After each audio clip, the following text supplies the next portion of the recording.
people say, are they there for the bad times? The bad times, I feel like everyone is there. It's who's there in the good times.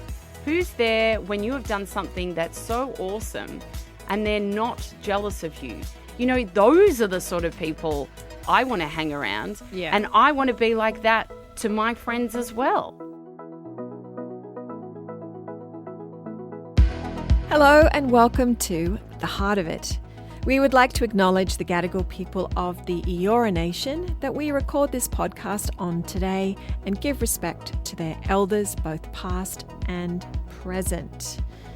So, a very interesting chat, Cam Daddo, with the lovely Sarah Grynberg. She's fantastic. I was a guest on her podcast, which is called Living a Life of Greatness.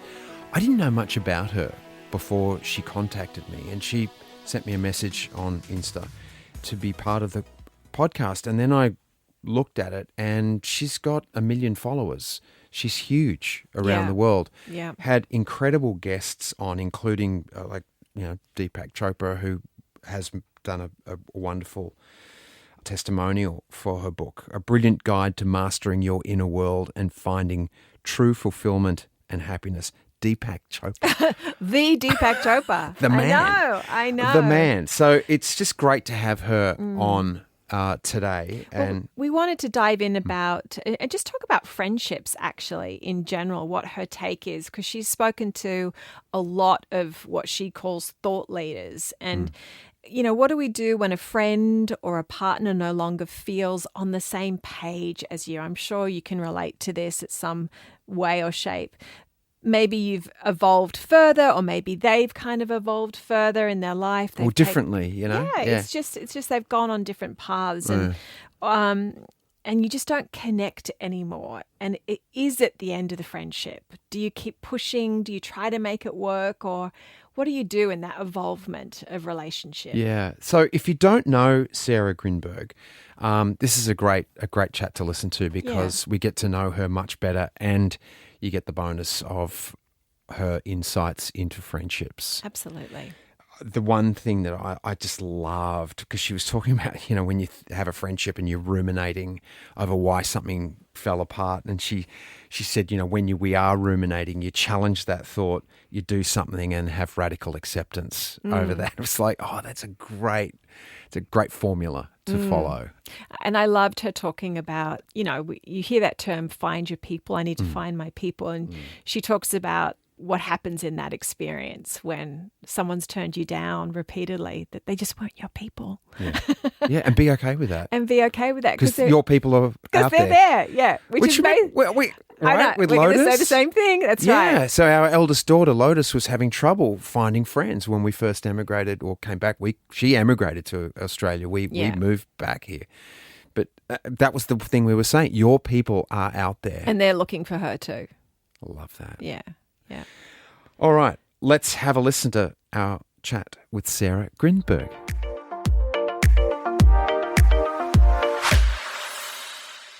Sarah Grynberg, welcome to The Heart of It. Thank you for having me. We're so excited. A couple of false starts on different days, but now we're here and you're in the house, and it's so great to see you. I know. And such a seasoned podcaster herself. So this will be a good chat. I know. Yes.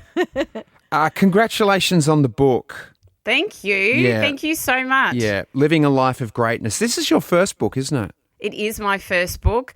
I don't know if it's the last book, but it's my first book, and it has been an absolute joy to bring to the world. So, I'm so happy that we're able to talk about it, and it's obviously a story about my life and my learnings from a mindset coach, and what I believe are the key pillars to leading a great life. So, Sarah, I've actually just started reading your book, so I'm a little ways through it, and you certainly go into an amazing experience of how you came to this work. Could you just share a little bit about that? Because it's such a story that I was going to say women can relate to, but I think men can as well. But as a woman, I very much related to your story, how you got to where you are. Such a good question, Ali. And do you know what is crazy about that? I am sitting in the studios where we basically used to produce this breakfast radio Oh show. my God. Like there was the next studio, but this was the area. And I'll go into the story first, and it just has brought back so many memories. So I really, from a very young age, about 4 years old, I watched The Wizard of Oz and I was obsessed with it. And I knew from really that young that I wanted to be in entertainment and I wanted to do something in that area. And it was acting at first that really was the thing I wanted to do. And I did drama all during school, went on to university to study film as well as marketing and a few other things. Got an agent, was always in all the plays and stuff.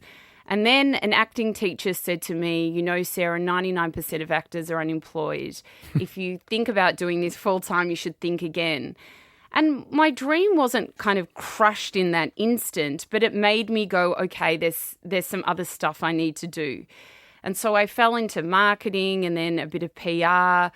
And I ended up many years later getting the job at one of the biggest radio stations in Australia. And I was doing promotions, and then after a short period of time, I started producing. And from the external point of view, I started having everything go for me. I landed this amazing job in breakfast radio as a producer. I was at the time earning more money than I ever had. And, you know, as you guys would know, the breakfast show is like the creme de la creme of all the radio shows. So I was like, wow, I've got this amazing, amazing job. Are you avoiding saying who the show was on purpose, or can you say it? Because I think it's the creme de la creme of breakfast shows. Yeah. So at the time, I was working with Harley Breen and M. Russiano doing their radio show, and it was a kind of a weird scenario because it was the first time that we were doing the talent were in Melbourne, but it was for Today FM. So it was going straight into Sydney. So I was with the talent here, but the rest of the crew were in Sydney. It was really, it was the first time they've tried that out, and they've done it many times since. So, but you know, when you try something out, there's always teething issues when you're the first at anything, but they did it very well. So as I said, everything on the external looked perfect, and I had never really done much internal work. And after a short period of time of working on that show, I became utterly exhausted, and I'm talking like I did not know what day we were at. I wouldn't even be able to tell you, you know, what my kids were doing for extracurricular activities or anything like that. I was so burnt out and absolutely miserable. And I had a 2 and a 4-year-old at the time, and I was waking up at 3 a.m. 5 mornings a week. And it was just exhausting. And when you're a radio producer for a breakfast show, you need to know what's going on in the news. You need to know what's going on in entertainment. You need to know what's going on in sport. So it's not like you just work, 5 a.m. or 4 a.m., whatever it is, till, 2 o'clock in the afternoon. You are on always. Like I clearly remember picking my son up from kinder and getting this bombardment of text messages going, this is on, we've got to breaking news, we've got to do X, Y, and Z. And then, the cortisol is running through me. And that is just the job of a breakfast radio producer. So every breakfast radio producer would have a similar thing. But I was exhausted, and I had a dark night of the soul where I got the flu and I was so unwell. And it's interesting how the brain works, where it takes a snapshot of the worst moments of your life and the best moments of your life. Between that, you can barely remember a thing. Like I can barely remember what I did on the weekend. But I can remember this moment, and I was on my couch and I was just exhausted and broken. And I remember thinking to myself, how did I get like this? But also what I remember thinking is I need to do something about it. And I honestly believe that in life we're given situations and it's our choice where we go with them. And I don't know exactly what it was, but I remember thinking I need to change my life. And I swung myself into personal development work and started reading every book under the sun about the mind-body connection, about psychology, about how the brain works. And I started in that instance, and for the weeks and months after, completely changing my life. And it worked. Right. And I mean, isn't it incredible too? I love how the universe kind of just follows your desire and your intention, because you met, was it Tom that was behind you Yes. in the coffee shop? Yeah. And he led you to a certain thing. And then your job basically changed, and without you even having to leave that job, you were put into a job where you were working normal hours and with a great team, right? Exactly. That's exactly what happens. So, exactly to your point, when the student is ready, the teacher will come. And I met this random guy in a coffee shop, and he was holding Eckhart Tolle's The Power of Now. We started talking about the book. This guy became an absolute mentor to me, and we would meet every week and talk about psychology. He had a great knowledge in this stuff. We would talk about psychology and Buddhism, and he'd lived on ashrams, and talk about the law of attraction. It was fascinating. And I soaked up every single thing I was learning. And this is the big thing too, and I'm sure Cam and Ellie, you guys might have experienced this. What was different was I wasn't just reading the texts or listening to the podcasts. I was absolutely living and embodying everything I was learning. And that's why I started changing and my life started changing. Right. So as you mentioned, Ali, my job, I left the job and I got this amazing job in podcasting. And at the time, podcasting was in its infancy. So it wasn't what it is now, where like everyone wants to do a podcast or produce a podcast. I was like, oh, I'm not sure about podcasting, but this is the job that's offered to me. I'll take it. And after a short period of time, my life really started flourishing. And that's when I thought, well, why wouldn't I do a podcast, my podcast, A Life of Greatness, to teach people what I had learned, because I just couldn't believe that this personal development work and working on yourself made such a difference. And as far as your podcast goes, did you have any idea at the people that you would get to come on? I mean, you've had Deepak Chopra, like just incredible people. Did you vision board that, or was that something that just took you by surprise at how it grew to such incredible popularity? I always thought to myself, whatever happens with this podcast, I'm just going to try and deliver the best information from the world leaders, whoever talks about this kind of stuff. So if I was talking about psychology, I'm going to get the best psychologists in the world on. If I'm talking about menopause, I'm going to get the best person to talk about it. So I think it's funny, because I had all those other jobs, as I spoke to you about, and it wasn't a clear lane between, okay, me wanting to be in entertainment and then getting there. But you know what happened? Everything led me to this point. So I had the background in booking guests, PR contacts, right. everything. So when it came to my own podcast, I was the best at getting guests because I had the background in it. I had dealt with all these agents before. I knew what I was doing. I knew how to market. I knew how to PR because that was my background, and I had produced for years. So as the podcast started, I was already working for a very strong base just because I had all that knowledge. So there was a part of me, Ali, that really, if I'm going to be honest, I knew the podcast was going to do well. I remember pressing, go on this video that we put, I think on the time it was like Instagram or Facebook. And I was like, this is it. It was the trailer. And I'm like, this podcast is going to do well. And it just did. And it continues to get amazing guests. And we've built up a really big name in America, which has been great because, they obviously have a lot of the world leaders there in a lot of the personal development space. So, it's funny. A lot of people, are well known for being actors or thought leaders in their area, and they start a podcast. For me, I was just a producer starting a podcast who had this knowledge, and it's the podcast that has catapulted me onto doing all these other amazing things. So I am just so grateful for this beautiful podcast I have. Well, congratulations. Fantastic. Thank you. I was going to say, you've answered the question anyway. So reaching out to people cold requires self-confidence. I mean, you that's how we met. You reached out to me via Instagram to be on your podcast, Living a Life of Greatness, and I remember thinking, oh, is it this simple? And then we talked about that when we were having our chat. And I just thought, wow, it takes confidence, but that wasn't always your way, was it? I mean, this has been a learned thing. Yeah, I got some really good advice from my best friend many years ago, who is the top of her game in sales, right? And she said, when I first started the podcast, I'd send requests for guests. And now I have a producer that does all that kind of stuff. But sometimes I still like to do it. It's like a thrill for me. And she said, you just got to send so many out that you forget who you've sent them to.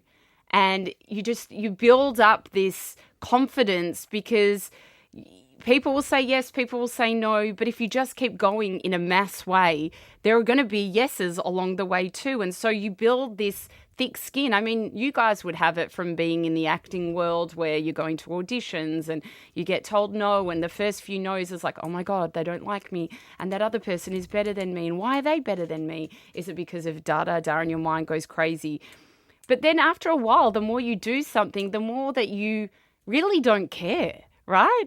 I mean, putting requests out now is like, I couldn't care less.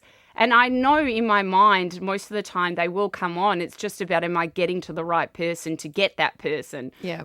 I also know that sometimes it takes a while. So, for example, oh God, there's been so many of those big names where you might put a request out and you're just, a year later it comes through, but you're checking in every so often. And really, you learn this from producing. A no's not a no till you've hit the right person, right? You could go through a marketing person and they say no, but you think, really, does the talent know about this? And then you go another way, and it ends up being like this fun game after a while. It's so true, because there's sometimes been things where someone's come up to me and said, oh, we were trying to get you for this, this and this. And I'm like, I had no idea. Yes. And you were like, I would have loved to do that. Yeah, I have the same thing sometimes. And I'm like, I didn't know about that. Yeah. There must be like a real division in your life and in sort of like, pre-podcast, post-podcast, and all the changes that you've gone through personally, emotionally, spiritually. You dive into the topic of relationships in your book, especially friendships, and how they evolve. Can you share what you discovered about that and how, you specifically that term, finding your people? Yes, that's a beautiful question. There's an interesting line, and it's, for change to occur, you need to change. For change to occur, you need to change. And I know that sounds so simple, but when we really understand that, it's like, wow, okay, if I want to change my life, then I need to change my habits. I mean, earlier on we were talking, Cam, about your new kind of dietary things that you're doing. It's not going to work unless you follow it through, right? That you have to change your eating habits to be able to achieve what you want to. Exactly. And that's like anything in life, right? So I knew that my old personality, and not my values and things like that, that's completely stayed the same. But I knew that I needed to make these changes in my life to be able to move forward on a different path. And part of that, as you mentioned, Ali, is relationships. And I knew as well that there were old relationships that I had of people that I did love that were not serving me anymore, and I wasn't serving them. And I knew in my new self the things that I wanted to do. I was very conscious. I have a chapter on conscious awareness. And the idea that we need to be conscious of our thoughts that we think, our actions, and the words that we say to be able to make change, right? So if we're worrying the whole time, we're not going to be able to change that unless we realize that we're worrying. And then I go through ways to do that. But the same as I mentioned is for words. And I knew that I had friends that maybe didn't talk about the things, or they weren't aligned with my new, even though some of my old values were the same, my new values in the sense of I didn't want to gossip anymore. I didn't want to kind of be in that more sort of negative energy. So I needed to move on from some certain people. And I think a lot of people find this quite challenging, but I knew moving on would open me up to other people. And that's exactly what happened. And when I decided I didn't have conversations with these people about it either. And as I mentioned earlier, I wasn't serving them as much as they were not serving me. So it was just a gradual kind of moving away from each other. And when I did that, it was very freeing. It just felt like this is the right move to make. And I met so many beautiful people that then came into my life, meeting me where I was at. Yeah. And I do that even now. Like, I was thinking there are a few people in my life where I might see a side of them where I'm like, you know what? I'm not sure that that's for me. I don't want anyone in my life that if you get a whiff of jealousy or a whiff that they're not supporting you in your endeavors. Yeah. I'm just not interested in hanging around people like that. And I have such a beautiful group of friends, new friends, old friends, who support me in the good times and the bad times. I couldn't be happier. But I know that is challenging for a lot of people. And I've coached a lot of people through that. Because even if it's a job or a relationship from a love perspective, where you really feel like that person is not aligning with where you're going in your life and who you want to be, you have to have a serious think to yourself of if you want to move on with them. And that can be really, really hard.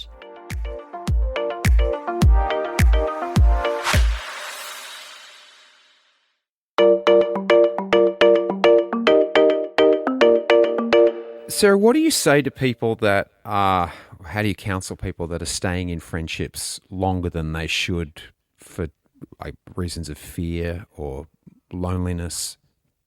How do you counsel them? Yeah. Well, when I've been doing a lot of book tours at the moment and a lot of signing and stuff, I'll have people obviously come and ask questions. And a girl said to me, I could see she had tears in her eyes. And she said, Sarah, it's really lonely, this personal development journey. She's like, will I find my people? Yeah. And I said, you absolutely will. You're in this river of change. And when you're in the river of change, things are hard. But when we hold on to the known, which is the past, then we're never going to be able to move forward into the unknown. And the unknown is the field of all opportunities. I said, you just need to keep on going and you'll meet your people. So to answer your question, Cam, what I say to people is this. Are you serving these people? Are you your best self when you're around them? Are they serving you? Do you feel good when you walk away from them? And, inevitably, if they're asking the question, they won't, because otherwise they wouldn't be asking it. And then I say to people, well, have a really big think about if you want to continue with them in your life. And if it is from fear, then is that a good enough reason to have someone in your life because you're worried that you might not meet anyone else? I mean, that's just asking for misery, right? And again, it's going into that river of change. You don't know what's on the other side because it's the unknown. But if you give up something, then you've got that whole, as I mentioned, field of opportunity, but you won't know it's there if you're holding on to that old friend, that old partner, which is in the known. I mean, it's worked for me many a time where I've moved into that new area where I don't know what's going to happen and everything beautiful has been on the other side, but it does take time and it is scary, but you have to want to change enough to be able to do it. And you see all the people, like I see all the people that have come on my podcast, 90% of them have had some dark night of the soul story. And when we go through those hard times, that's the touchstone, right, of growth. We can choose to grow from them or we can choose not to. And usually if they're on my podcast, they've grown from them, right? They stayed there. They're not coming on the podcast. What do you mean? You don't talk to losers? Hence the name of the podcast. Exactly. And when they've done that, they've had to change. And that might be, as I said, a partner or friends or whatever it is. But they've seen that beautiful growth on the other side. So it's not easy. And I'm not going to pretend that it is. Yeah. I have found... I completely understand what you're saying and agree with you. As I have aged and owned more of my wisdom and my truth, it's become very clear who I want to spend time with. And it's almost an impossible task for me to spend time with people that I just don't like. Yes. You know, it's like, I just like, Cam's like, can you want to, and I actually can't do it. Like, I don't want to be disingenuous and pretend that everything's okay and this person, I'm going to be friendly. I mean, it's not that I'm ever going to be rude, but, and it's not, this happens rarely, but sometimes there are certain people that are so toxic and so nasty that it's like, I cannot just pretend to be okay with this person and just be like, yeah, it's fine, where I get really repelled by that now. And it's something that I've really loved, being able to take care of myself and just go, yeah, I'm just not going to go to that. I'm not going to go to that event, or I'm not going to go spend time, you know, anymore. Like, I would rather be at home with a book than do that. Is that what you would refer to, the quiet knowing that you're talking about? You reference that quiet knowing? 100%. I think it's this, you know, as you said, it's this repellent. And I believe this to be true. We're all energy. And when we do the work on ourselves, our vibration, I suppose you could call it, rises higher. And when others are lower, it's this mismatch, right? And we can feel that mismatch. They don't get us. We don't get them. And you feel uncomfortable around it. I mean, I have it now sometimes where if my kids are going to a friend's house and I don't really know the parents well, or I've met one and I feel very uncomfortable around them and I don't know why. And I think this is just a mismatch of energy, right? That there's something about them and me, it's just not meshing, and that's okay, because we don't need to be friends. It's our kids that are friends. Yeah. But I am very conscious to that mismatch of energy, and I think if anyone's feeling that in their life with a friend, then they really need to consider, is this someone I want to spend time with? Because if you're not feeling good around the people that are supposed to be your friends, would you really call them friends? You know? And one thing I also want to mention is this. People say, you know, are they there for the bad times? I personally feel this, and I think you guys would be able to relate. The bad times, I feel like everyone is there. It's who's there in the good times. Who's there when you have done something that's so awesome and they're not jealous of you, and that behind your back, they're actually going to say, do you know Cam and Ali, they do this amazing podcast. You've got to listen to it. You know, those are the sort of people I want to hang around. Yeah. And I want to be like that to my friends as well. It's a great perspective, because normally you're only really here, are they there for the bad times, but not so much for the good times. So once you've realised that you're not gelling with someone, and it's tough when it's family, how do you walk away gracefully from a relationship? Look, as we mentioned, it can be challenging, and I think there's a few things you can do. One of them is, if you feel that you need to have a conversation with that person, then absolutely. And you do it, I say, do it with love. Wish them love, right? And say to them, look, I just feel like we've gone in different directions. This friendship, you're probably not feeling good when I'm around you. And I feel there's a kind of a mismatch. We're not feeling great around each other. Maybe we should spend some time apart. And if we're meant to come together again, then we will. You know, there's a reason, season, lifetime with friendships, right? And I've had friendships where they've started and I thought, this person's going to be in my life forever. And then they're not in my life forever. And there is a lot of sadness that comes with that, like a mourning, almost like when you have a relationship breakup. There is that sadness, but when you can just be accepting that people come in and out of your life, then it makes everything so much better. I think also, if you're not that close with them and you feel like it's all right to just gradually move apart, then that's okay too. But if you really feel that not having a conversation is going to very much upset them, you don't want to do that if they've been a good friend in your life, and you do want to say something to them. But it's never one-sided. Like, I wouldn't be going in there saying, you make me feel like this and I don't think you're this, or whatever it is. It's a two-way thing. You're not giving to them as much as they're not giving to you. And that's nicer on them too. So it's not so much that you're attacking that person. And then, as I mentioned, I promise you, once you've, laid to rest those relationships, you will see these new relationships come into your life, because that's what happens. Yeah.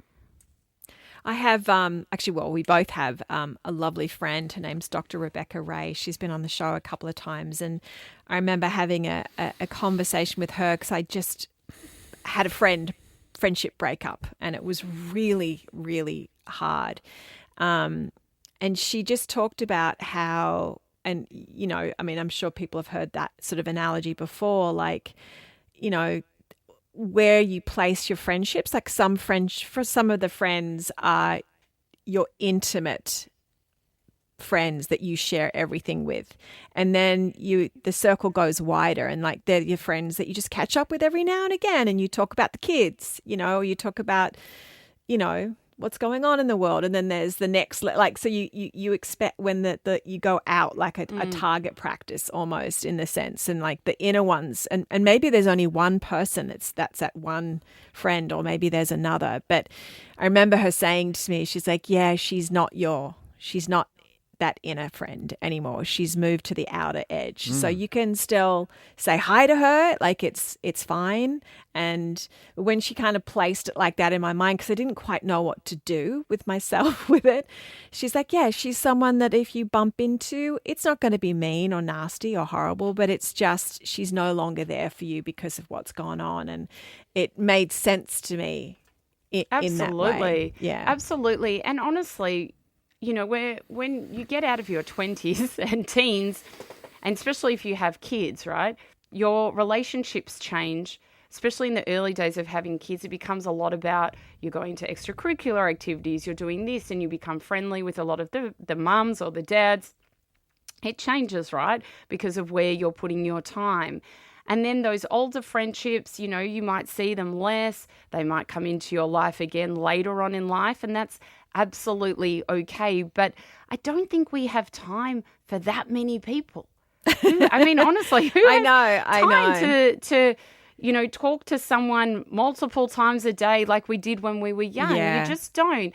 And that's absolutely okay. I mean, I had a girlfriend call me the other day, and she's an old friend, and I don't speak to her as much, but I adore her. She's not into what I'm into, but she called me because she wanted fashion advice. Is this something I often talk about? Not at all. But I do have an interest in that area, and I take that friendship for what it is. Does it have the meat and substance of some of the others? Maybe not, but I still love her, and I don't look at her. I don't need her to change because I have. Do you know what I mean? Yeah. I'm accepting her for how she's always been, and that's okay, but we meet people where they're at. Yeah. Right? Sarah, have you ever been ghosted by a friend? No, I haven't been ghosted by a friend. Many years ago, I was ghosted by like a love interest. I mean, this is a very long time ago because I'm married. And that was the weirdest thing I've ever come across. Only once in my life, but no, never by a friend. I've heard many stories of people that are ghosted by friends though. If someone came to you for counselling who has been ghosted, and this is more, I guess, is for the ghosts listening, the people that do that, what would you say to them in terms of what a friendship means or what that effect is? I'd say has? Ghosting someone is very mean. It's quite cowardly as well. And think about it like this, right? And this is obviously an extreme case. When you hear stories of unsolved crimes and kids that go missing or people that go missing, those poor parents, you hear they just want closure. They just want closure. And then that's like they just find the body or whatever it is. And once they do, as hard as it is, they have that closure. That is like ghosting in a sense. This person has never been able to have closure that you've ghosted. So you have gone on to live your life knowing exactly why you've ghosted them. But this poor person has no idea what they've done, is there thinking about it probably a lot of the time, ruminating over all these things that they have no idea if they're true or not. It's very nasty. So if you're the ghoster, you need to really think about the consequences of your actions. It's a horrible thing to do.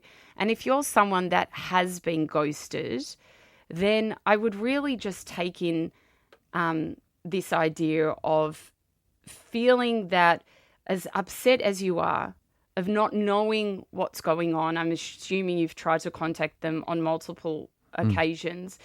Just knowing, okay, there's nothing I can do in this situation, radical acceptance of it. This person has gone, to do whatever it is. I've tried to show up as the best person possible to, reach out to them, to try and close it off. That hasn't happened.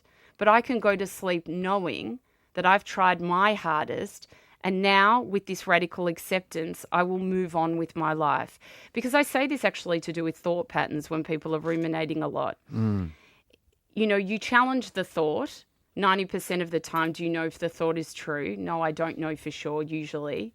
Then if you can do something about it, I say do something about it. And in this situation, if you can't do anything about it, you've tried, then you go into the radical acceptance, because once you're in acceptance of something, it allows the mind to move on. So the fact that this person hasn't given you an answer means that, okay, you leave it at that, and then you just have to give that answer yourself. I've tried the best I can, and that's all I can do, and now I will turn my mind from it, and I will go on to live my greatest life. Lovely. That's great. How do you know when a friendship is worth saving? Look, I think it's this. You look at the person and you look at your qualities, their qualities, what you're bringing to each other. And if it's a miscommunication of such, just have a discussion about it, right?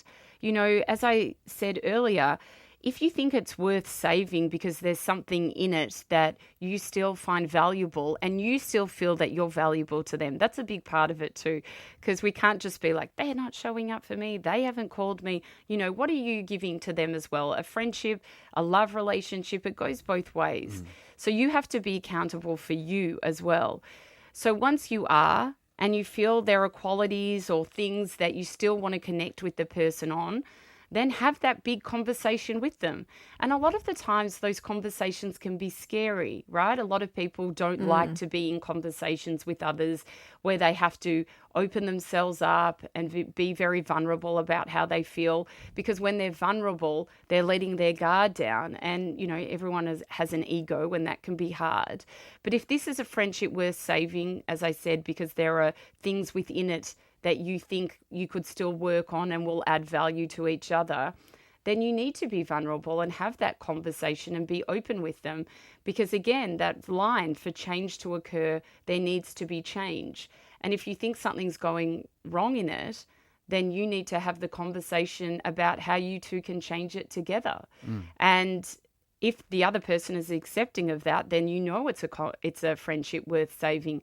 If they're not going to budge, then maybe then it's when you're given your answer, and this is not a one-way, sided friendship. And so then you make your decision.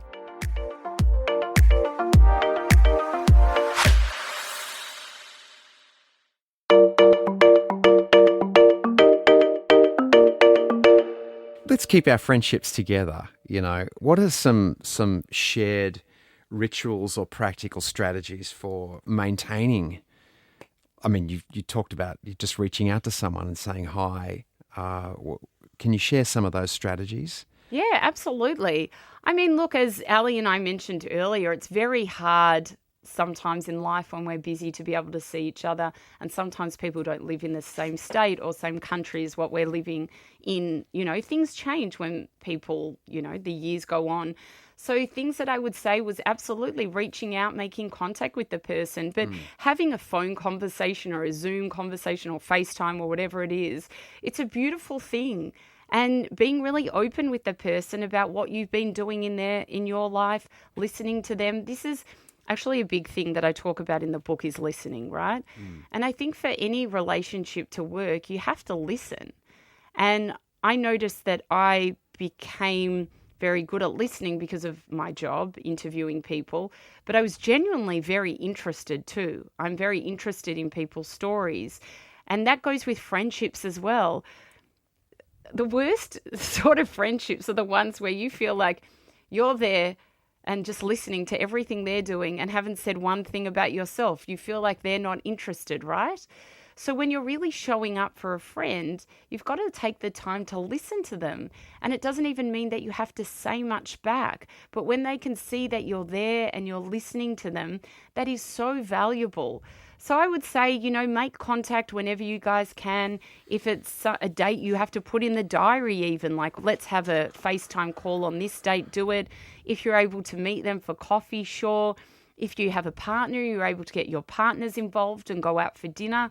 That's an absolutely beautiful thing as well. There might be hobbies that you both enjoy. I know a girlfriend of mine and I, when the comedy festival's on, it's our thing. We'll always go and see a couple of shows, things like that. Like, these are things that can bond you together. I mean, I know for a lot of other friends of mine, we are into doing a lot of personal development work. If there are talks that people are giving, we'll go together and we'll have dinner before and then we'll go see the show. There are so many things, if you have shared values, that you can connect on. And I would say even people that do book clubs and things like that, that's a beautiful way of getting friends together. Coming up with these ideas and then inviting people along, it starts community and it bonds you, right? It bonds you in a way that is not talking about other people. So I'd really like, for people that are struggling, it sounds so simplistic, but it works well. Write a list of the things that you enjoy and things that you could do with your friend if they enjoy them as well, and then let it go from there. And it's honestly very simple, but these are ways that we bond together over shared things that we enjoy. Would you give the same sort of advice? Because I know I've certainly been challenged with this since moving countries and leaving all my friends back in America and being of a certain age as well. Loneliness is a big issue in this well, not only this country, but on the planet, really. And I know as a female, I find it particularly important to have girlfriends, and I need them like I need water. How do we make friends at an age that we're not young anymore? We're in our 40s, we're in our 50s. How do we make friends? Like, is it those book clubs? Is it like, where do we find them? Yeah, that's a really interesting question. And it's, I went last year to the States for work and I was there by myself. And it was actually the first time I'd ever traveled overseas by myself, I'd realized at my old age, because I was always with friends or with my husband or something like that. And I was like, wow, this is really like a first for me. And so I knew a couple of people when I was there, but really I was alone. And one friend that I don't know that well had hooked me up with another friend. So we had a Zoom call and then we met for dinner and then she introduced me to her friends and then I had a dinner with all these people I had never met before. And then some of us got along so well. And then I had little coffees with the ones that we got along. One invited me to a gym class. And I thought after that trip, I thought, God, it's not that hard to make friends if you're meeting people with shared values, which we all had. And I know when you're overseas, it can be easier and you're the novelty person that's come from Australia to America and all of that. But if you're at home and you're wondering this and you're thinking, I really do want to make some new friends, then I would sign up to things, right? So if it's some sort of yoga class or meditation class, if that's the stuff you're into, try a new sport. If you're, interested in tennis or whatever, try and do things where there are groups of people together, like you mentioned earlier, like a book club that we discussed. That is a perfect way, but you need to put yourself out there.